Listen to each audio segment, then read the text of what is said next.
अस्सलाम वालेकुम नाजरीन। बहुत हंगामी खबर है ये और बहुत ही हंगामी किस्म की इस वक्त सूरत हाल है कश्मीर के अंदर। इमरान खान का तख्त छीनने के लिए, कश्मीर को इमरान खान से छीनने के लिए सुकूत कश्मीर की पूरी बसात बिछाई गई है। रात भर क्या होता रहा कश्मीर के अंदर, और ख़ास तौर पे ये जो आखिरी रात थी, आज चूँकि आज इलेक्शंस होने और इमरान खान के पास जो अक्सरियत थी वो 32 लोग थे इमरान खान के आज़ाद कश्मीर के अंदर, और जिसमें से तनवीर इलियास को नाअहल होने के बाद 31 लोग रह गए। लेकिन उसके बावजूद जो एक वोट उनके पास अभी मजीद है वो सरदार अतीक अहमद खान का है। लेकिन इसमें बहुत गलाजत और बहुत गंद पड़ गया है। कुछ लोग इसमें शामिल हुए। उन्होंने इमरान खान को कश्मीर से फारग करने के लिए एक बड़ा खौफनाक मंसूबा बनाया, और पूरी रात पीसी होटल के ऊपर मुलाकातें होती रही, और उसके बाद अब जो चीजें सामने आई हैं वो बड़ी खौफनाक है। एक तो जो इस वक्त जो फार्मूला है उसके तहत जो वजारत उज़्मा है उसका उम्मीदवार जो है वो, आप हैरान होंगे ये जानकर कि आज़ाद कश्मीर की जो इस वक्त के सदर हैं बैरिस्टर सुल्तान महमूद चौधरी, वो सबसे बड़ा लोटा बन के वो शख्स निकला है जिसको तहरीक इंसाफ ने इज्जत दी, पार्टी की सदारत भी दी, उसके बाद आज़ाद कश्मीर की सदारत भी दी, और उसके बाद आप उसने पार्टी की पीठ में छुरा घोंपा है, इमरान खान की पीठ में छुरा घोंपा है, और उसने अपना उम्मीदवार पीटीआई के अंदर से एक धड़ा बनाया उसने, और उसने अपना उम्मीदवार जाहिर किया चौधरी रशीद को। और कल से आपने देखा भी होगा टीवी के ऊपर चौधरी रशीद के नाम की खबरें चलने लगी। तो जब पता चला खान साहब को भी, सब लोगों को, कि यार ये जो चौधरी रशीद है ये बैरिस्टर का बंदा है, और फिर जब चीजों को डॉट्स को कनेक्ट किया गया तो मालूम हुआ कि बैरिस्टर ने अभी कुछ रोज पहले बिलावल से भी मुलाकात की थी, और बैरिस्टर जो है वो अपनी पूरी वफादारी का उनको यकीन दिलाकर गया हुआ है कश्मीर के वो जो रजीम चेंज होगा अभी कश्मीर के अंदर उसमें वो अपना किरदार अदा करेगा। तो अब हुआ ये कि आपने देखा किस तरह सरदार तनवीर को रातों रात नाइल किया, बिल्कुल पहली पेशी के ऊपर उड़ा के रख दिया उसको, उसकी अपील मुस्तरद हुई, और उसके बाद आपने ये देखा कि ये जो ग्रुप था ये सामने आया। 2 दिन से परवेज खट्टक और असद कैसर कश्मीर के अंदर मौजूद है, वो लोगों से मिल रहे हैं, लेकिन कोई अभी इस ग्रुप में से उनको मिलने के लिए तैयार नहीं है। बैरिस्टर अपने 5 लोगों को लेकर सदर हाउस में बैठा हुआ है। वो सदर हाउस जो उसको पीटीआई की जूतियों का सदका, इमरान खान की जूतियों का सदका मिला, और अब उसने फिर इमरान खान को वहां उसकी पीठ में छुरा घोंपा। और मेरे ख्याल में इस शख्स के लिए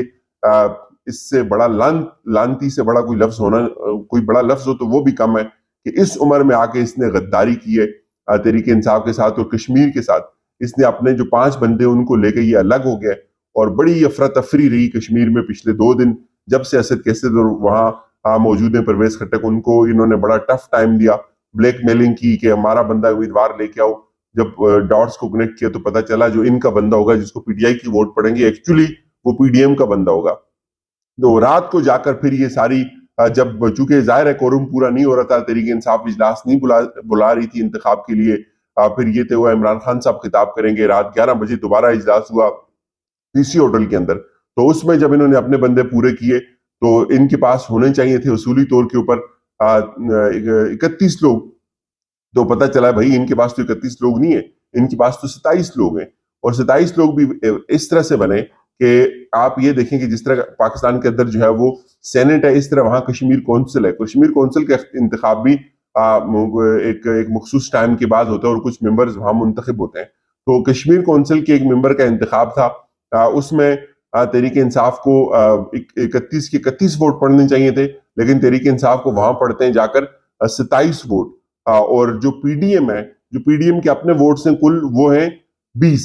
जो इस वक्त पीपल्स पार्टी के 10 हैं और बाकी नून लीग की, और उनको मिला के वहां की जो दूसरी जमातें हैं तो उनके वोट बनते हैं 20। लेकिन पीडीएम का जो कैंडिडेट है कश्मीर कौंसिल के लिए उसको 23 वोट पड़ते हैं, उसके 2 वोट मुस्तरद भी होते हैं। 23 वोट उनको पड़ते हैं, 2 मुस्तरद होते हैं, और तहरीक इंसाफ का जो उम्मीदवार है उसको 26 वोट वहां पड़ते हैं, 27 वोट। तो ये जो डिफरेंस था, कल ये चीज स्टेब्लिश हो गई थी कि ये जो 5 लोगों का बीच में गैप आया, ये 5 लोग बैरिस्टर के जो पीडीएम के साथ मिल चुके हैं। तो अब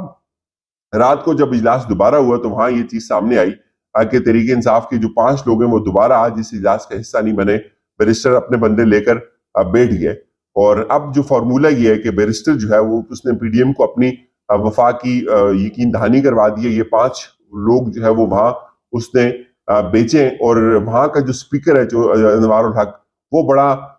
एक दबंग किस्म का आदमी है, और बिल्कुल कोई कासिम खान सूरी की रूह है उस बंदे के अंदर, और उसने वहां इनको बड़ा टफ टाइम दिया। उसने कहा कि वो اس کے اوپر دباؤ ڈالا جا رہا تھا کہ آپ خفیہ ووٹنگ کروائیں، اس نے اس چیز کو بھی مسترد کیا، وہ ابھی تک وہاں سٹینڈ کر رہا ہے۔ لیکن اب جو فارمولہ بنا ہے وہ یہ ہے کہ 3 ماہ کے لیے جو بیرسٹر ہیں، وہ ابھی جو بیرسٹر وہاں آزاد کشمیر کا صدر ہے، اس کو وہ 3 ماہ کے لیے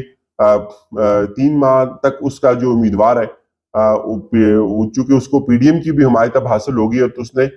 چودھری رشید کو امیدوار اب کر دیا ظاہر پی ڈی ایم کی طرف سے۔ وہی چودھری رشید جس کو پہلے وہ تحریک انصاف کو امیدوار بنا رہا تھا، اب اس نے اس کو پی ڈی ایم کے ساتھ مل کر پی ڈی ایم کا امیدوار جو ہے وہ بنا دیا۔ لیکن اس کے بعد جو ہے وہ بڑی افراتفری بھی ہوئی ہے وہاں پہ، کیونکہ وہاں پہ جو تحریک انصاف کا صدر ہے، پیپلز پارٹی کا صدر ہے، وہ چودھری یاسین ہے، اور چودھری یاسین کو پہلے انہوں نے نامزد وزیراعظم کا امیدوار نامزد کیا تھا کچھ دن پہلے، مطلب کل۔ تو اب جب یہ نئی ڈیولپمنٹ ہوئی، اوپر سے وہ آیا بیرسٹر، تو جو چودھری یاسین تھا اس نے یہ دیکھا کہ یہ فارمولہ یہ بنا رہے کہ 3 ماہ جو ہے وہ بیرسٹر کا بندہ وزیر اعظم بنے گا، یعنی کہ چودھری رشید وزیر اعظم بنے گا، اور اس کے بعد بیرسٹر صدارت سے استعفیٰ دے کر دوبارہ حلقے میں جائے گا، اپنے بیٹے کو استعفیٰ دلوائے گا، جب پھر خود اس حلقے میں جا کر الیکشن لڑے گا، اور پھر 3 ماہ بعد وہ واپس آ کر بیرسٹر وزیر اعظم بن جائے گا۔ تو یہ چیز جب چودھری یاسین نے دیکھی تو اس نے دیکھا کہ وہ تو اس میں تو کہیں فٹ ہی نہیں ہو رہا، تو اس نے اس کے اوپر بہت سخت احتجاج کیا، کچھ لوگوں کی آپس میں ہاتھا پائی بھی ہوئی، اور گالم گلوچ تک جو ہے وہ بات پہنچی۔ لیکن اب چودھری یاسین جو ہے وہ اس نے اپنا رد عمل دینا ہے، اس چیز کو مسترد بھی کیا۔ وہاں ایک جے کے پی پی ہے، اس کی ایک سیٹ ہے چودھری حسن ابراہیم، سردار حسن ابراہیم، انہوں نے بھی اس کو مسترد کیا۔ یہ جو اتنی بڑی غلاظت چاٹنے کا ایک سلسلہ شروع ہوا ہے کشمیر کے اندر بھی، جو لوٹے بنے، اور اس کے ساتھ ساتھ پی ڈی ایم میں جو راجہ فاروق حیدر ہیں، انہوں نے بھی اس چیز کو مسترد کیا۔ 2 لوگ ہیں جنہوں نے اس چیز کو مسترد کیا کہ یہ غلاظت ہے، یہ چیز نہیں ہونی چاہیے۔ لیکن آپ یہ جان کر حیران ہوں گے کہ کچھ اہم لوگ وہاں پہنچے ہیں پی سی کے اندر، انہوں نے ملاقاتیں کی ہیں، اور اب بھی لوگوں کو بتایا جا رہا ہے کہ وہ ووٹ پیپلز پارٹی کو ڈالیں، پیپلز پارٹی کے امیدوار کو ووٹ ڈالیں۔ اور اس میں لٹرلی ایک بندہ تو اس میں وہ شامل ہے، پیر مظہر الحق، جس کو عمران خان کی وجہ سے جو ہے وہ ایک علماء مشائخ کا وہ پہلے اس کو مخصوص نشست ملی، اس کے بعد اس کو وہاں عہدے بھی دیے گئے، وہ بندہ بھی اب غائب ہے۔ اور یہ بڑا حیران کن ہے، کشمیر کو چھینا جا رہا ہے عمران خان سے، اور پوری بساط بچھائی ہوئی ہے، پوری محنت کی جا رہی ہے، پورا زور لگایا جا رہا ہے کہ وہاں پیپلز پارٹی کو کامیاب کروایا جائے۔ لیکن یہ جو سازش ہے یہ اس طرح سے گلے پڑ رہی ہے کہ اب جو پی ڈی ایم ہے وہ خود ٹوٹ پھوٹ کا شکار ہو رہی ہے۔ تو آج اس حوالے سے بڑا انٹرسٹنگ دن ہوگا، بڑی ڈیولپمنٹس ہوں گی، اور آج ہی تحریک انصاف اپنا امیدوار بھی نومینیٹ کرے گی۔ لیکن اس وقت جو صورتحال ہے وہ بہت گمبھیر ہے۔ یہ جو میں نے آپ کو رپورٹس بتائیں یہ بالکل آن گراؤنڈ ہے، یہ صورتحال ہے۔ میں بھی